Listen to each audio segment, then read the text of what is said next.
Teología básica por el Dr. Charles C. Riley. Sección 10. Una salvación tan grande. Capítulo 56. La aplicación de la salvación. En este capítulo consideraremos los ministerios que tienen que ver con la aplicación de la salvación. Históricamente, esta consideración ha sido llamada el Ordo Salutis o el camino de la salvación, e intenta arreglar en orden lógico, no temporal, estas actividades implicadas en la aplicación de la salvación al individuo. Pero como la cuestión del orden de los decretos en el absarianismo, el Ordo Salutis en realidad contribuye poco en sustancia. El punto más discutido es la relación que existe entre la regeneración y la fe, de lo cual trataremos después. En vez de intentar establecer un orden, es más útil notar qué ministerios son solamente de Dios, llamamiento, regeneración, y cuáles involucran también al hombre, convicción, conversión. 1. Convicción. A. ¿Qué es la convicción?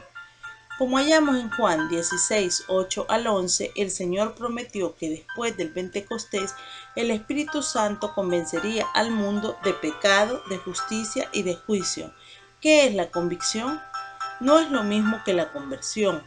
Es convencer o refutar un oponente de modo que se le haga ver el asunto claramente, ya acepte o rechace la evidencia. La idea de convicción es compleja, implica los conceptos de examen autorizado, de prueba incuestionable, de juicio decisivo, de poder punitivo.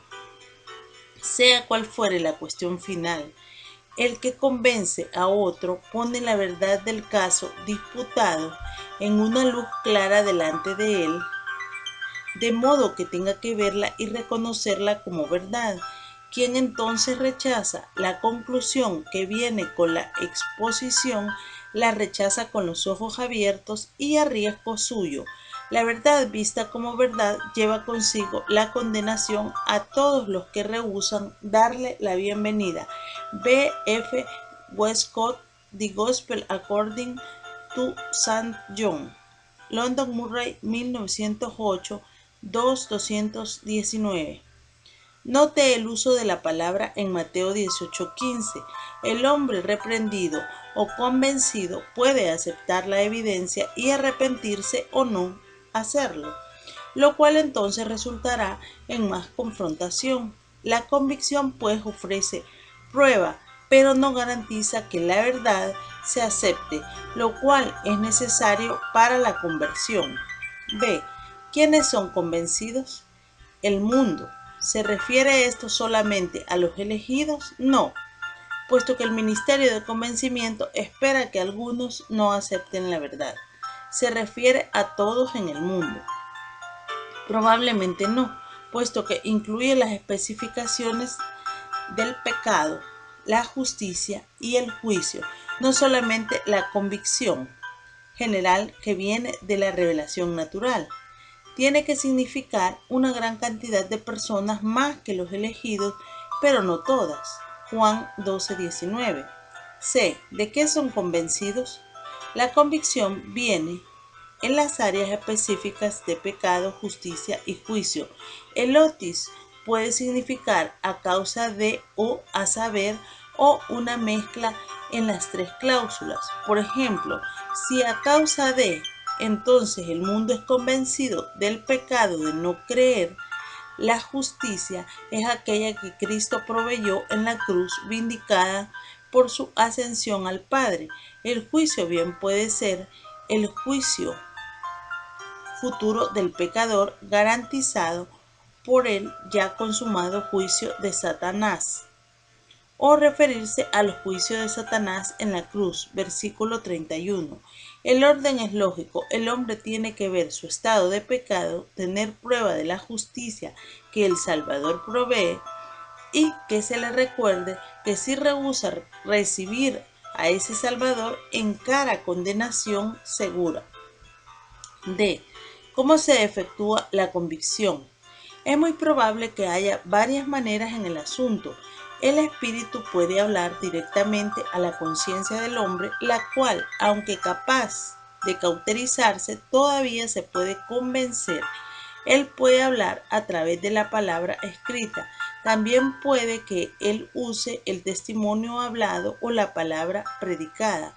Pero ya sea que haya personas involucradas en efectuar este ministerio de convicción, si la convicción ha de llegar a un individuo, el Espíritu tiene que realizarlo. Estamos prestos a reconocer que la regeneración es la obra del Espíritu, pero algunas veces llegamos a pensar que nuestras presentaciones ingeniosas o convincentes pueden crear convicción. No es así.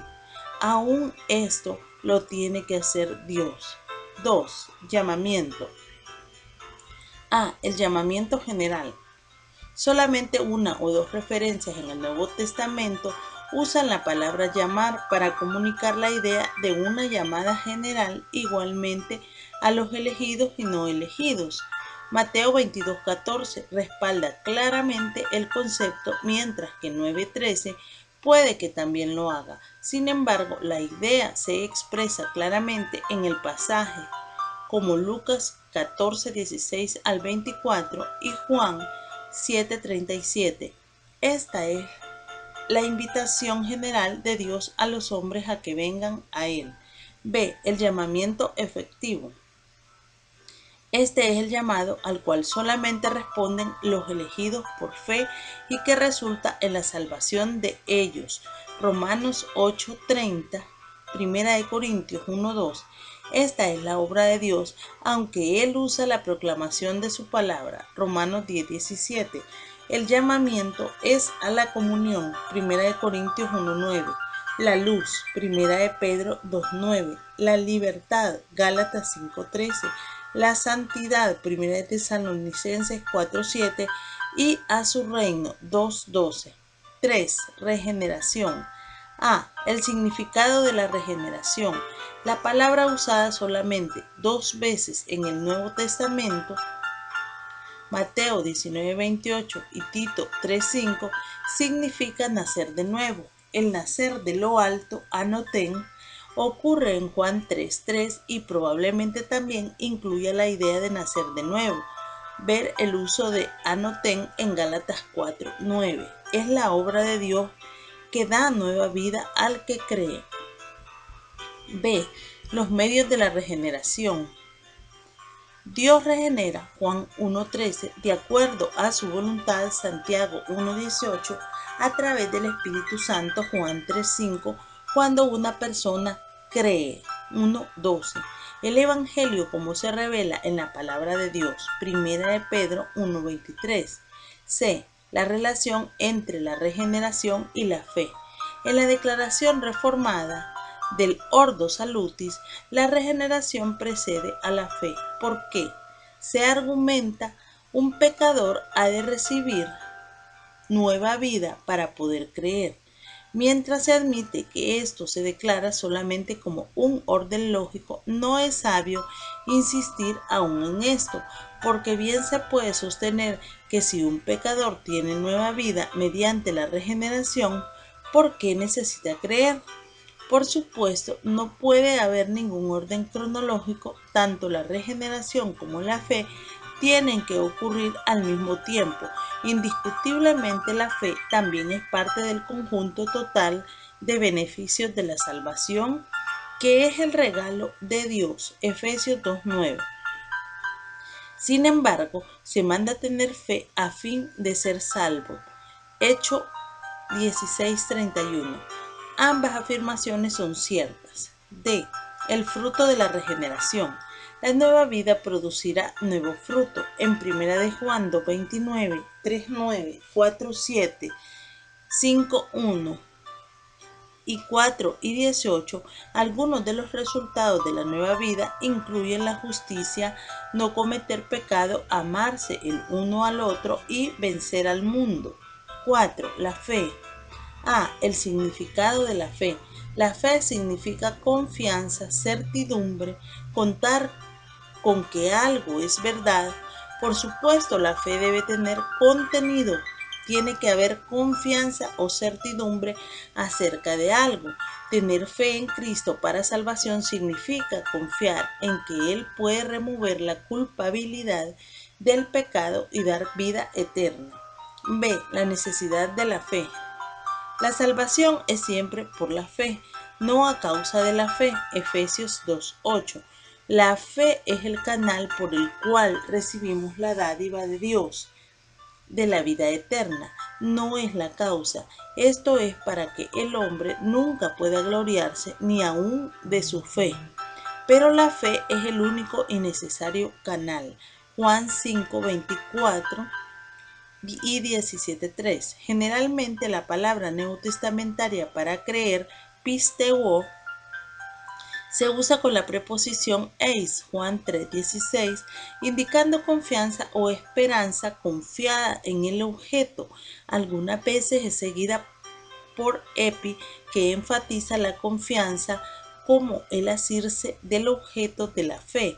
Romanos 9:33 y 10:11. A veces le sigue una cláusula que presenta el contenido de la fe, 10:9.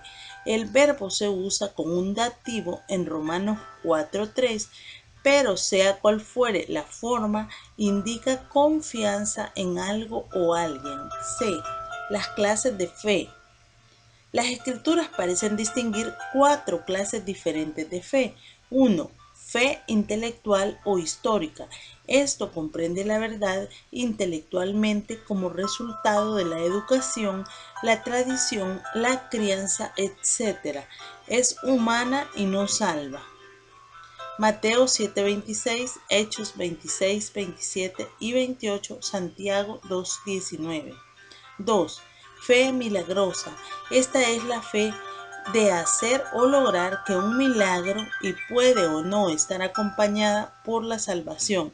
Mateo 8, 10 al 13, 17, 20, Hechos 14, 9.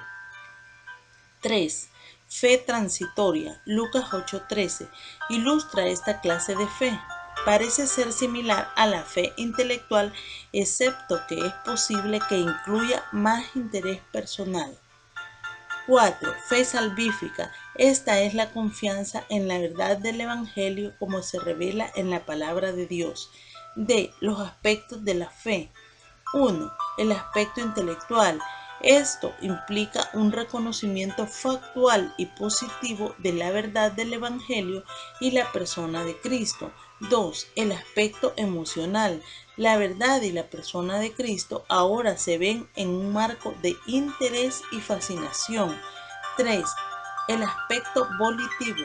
Ahora el individuo se apropia personalmente de la verdad y de la persona de Jesucristo y pone su confianza en Él. Mientras que se distinguen estos 3 aspectos, ellos tienen que integrarse cuando ocurre la fe salvífica. La persona cree en Cristo con todo su ser, no solo con su intelecto, sus emociones o su voluntad. Posiblemente una de las afirmaciones más claras del contenido necesario de la fe salvífica se encuentra en las palabras del Señor a la mujer pecaminosa samaritana. Él dijo: si conocieras el don de Dios y quién es el que te dice dame de beber, tú le pedirías y él te daría agua viva. Juan 4:10. Conoce acerca del don y de la persona y entonces pide y recibe la vida eterna.